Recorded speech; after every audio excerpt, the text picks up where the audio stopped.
Yes, സ്മിത്തേട്ടൻ്റെ message വന്നു. ഇന്ന് നീ കൊണ്ടാക്കിക്കോളൂ, ഞാൻ എത്തില്ല എന്ന് പറഞ്ഞിട്ട്. അപ്പം ശരി, നമുക്ക് വാതിലൊക്കെ അടച്ചിട്ട് വേഗം പോവാം. ഈ ടൈമിലാണ് അറിയാൻ പറ്റുള്ളൂ കേട്ടോ, ഞാനാണോ കൊണ്ടാക്കണേ സ്മിത്തേട്ടനാണോ കൊണ്ടാക്കണേന്ന്. അപ്പോൾ സഡൻലി പറഞ്ഞിട്ടുണ്ടെങ്കിൽ ഞാൻ തന്നെ കൊണ്ടുപോക്കും. ആക്ച്വലി ഞാൻ തന്നെയാണ് ഇത് ഏറ്റെടുത്ത ആള്. കാരണം സ്കൂൾ ബസ്സിൽ കുറേ നേരം വെയിറ്റ് ചെയ്ത് പോണേക്കാളും ഭേദം ഞാൻ തന്നെ കൊണ്ടാക്കി കൊണ്ടുവരാമെന്ന് എനിക്ക് തോന്നി. അതുകൊണ്ടാണ് കേട്ടോ ഞാൻ ഇങ്ങനെ ഒരു കാര്യം തിരഞ്ഞെടുക്കാനായിട്ട് കാര്യം. അപ്പൊ അതുകൊണ്ട് ആക്ച്വലി ഇതെന്റെ ഉത്തരവാദിത്തമാണ്. ബാക്കി സ്മിത്തേട്ടൻ ചെയ്യുന്നത് ബോണസാണ്. ഓക്കെ, രാവിലെ കൊണ്ടുപോയി വെക്കാനായിട്ട് പിന്നെ എനിക്ക് മടി തോന്നാറില്ല. പക്ഷെ വൈകുന്നേരം എടുക്കാൻ പോണത് ഒരു ചടങ്ങാട്ടാ. അത് മിക്കതും ഒരു 90% സ്മിത്തേട്ടൻ തന്നെ പോവാറ്. വളരെ അപൂർവമായിട്ട് മാത്രമേ ഞാൻ പോവാറുള്ളൂ. പിള്ളേരെ സ്കൂളിലാക്കിയതിനു ശേഷം എനിക്ക് വീട്ടിൽ പണി ഉണ്ടായിരുന്നു കേട്ടോ. സാധാരണ ഞാൻ അവരെ വിടുന്നേക്കാളും മുന്നേ പരമാവധി ദിവസങ്ങളിലും എന്റെ പണികൾ തീർക്കാറുണ്ട്. പക്ഷെ ഇന്ന് എന്റെ പണി തീർന്നില്ല. കാരണം എന്താ, ഞാൻ ലേറ്റ് ആയിട്ട് എണീറ്റു. ഞാൻ ലേറ്റ് ആയിട്ട് എണീക്കണത് എനിക്ക് തീരെ ഇഷ്ടമില്ലാത്തൊരു കാര്യമാണ് കേട്ടോ. ലേറ്റ് ആയിട്ട് എണീറ്റ് കഴിഞ്ഞാൽ കുറേ കാര്യങ്ങൾ അന്നത്തെ ദിവസം എൻ്റെ മിസ്സാവും കേട്ടോ. എൻ്റെ മെഡിറ്റേഷൻ മിസ്സാവും, ജിമ്മ് മിസ്സാവും, കുറേ കാര്യങ്ങൾ അങ്ങനെ പോവും.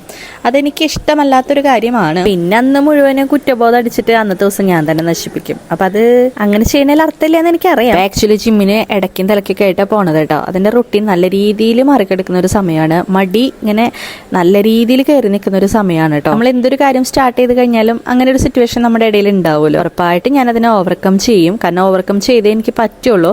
അപ്പം നിങ്ങൾ വിചാരിക്കും സ്ലിം ആവാൻ വേണ്ടിയിട്ടാണ്. ഒരിക്കലുമല്ല. സ്ലിം ആവേണ്ടത് എന്റെ സെക്കൻഡ് ഓപ്ഷൻ മാത്രമാണ്. ഫസ്റ്റത്തെ ഓപ്ഷൻ ഹെൽത്തി ആയിട്ടിരിക്കുക എന്നുള്ളത് തന്നെയാണ് കേട്ടോ. ഇപ്പൊ തന്നെ എനിക്കിപ്പോൾ 36 വയസ്സായിട്ടോ. ഈ 36 വയസ്സിലാണ് ഞാൻ ഡാൻസ് പഠിക്കാനായിട്ട് ജോയിൻ ചെയ്തത്.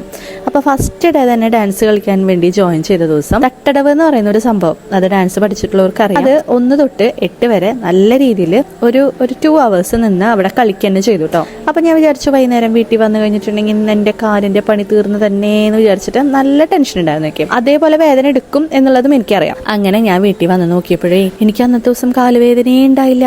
അപ്പം എനിക്ക് മനസ്സിലായി ഇത് വർക്കൗട്ട് ചെയ്യുന്നതിൻ്റെ ഗുണം തന്നെയാണെന്ന്. അപ്പം നമ്മളൊരു 10-18 വയസ്സിലും ഹെൽത്തി ആയിട്ട് ഇരിക്കാനായിട്ട് പറ്റുന്ന പോലെ ഇപ്പോഴും നമുക്ക് പറ്റുന്നതിൻ്റെ മെയിൻ കാരണം വർക്കൗട്ടാണെന്ന് എനിക്ക് മനസ്സിലായി. അതുകൊണ്ട് തന്നെ ജിമ്മിന് മിസ് ചെയ്യണ്ടെന്നുള്ള കാര്യം ഞാൻ അപ്പം തന്നെ ഉറപ്പിച്ചിട്ടുണ്ട് കേട്ടോ. അപ്പം ഞാൻ എൻ്റെ പാത്രം കഴുകൽ കഴിഞ്ഞിട്ടേ എൻ്റെ കലാപരിപാടികളിലേക്ക് പ്രവേശിക്കട്ടെ. എന്ന് വൈകുന്നേരത്തിന് കണ്ടന്റ് വേണ്ടേ നമുക്ക്, അത് സെറ്റാക്കണം. അല്ല പിന്നെ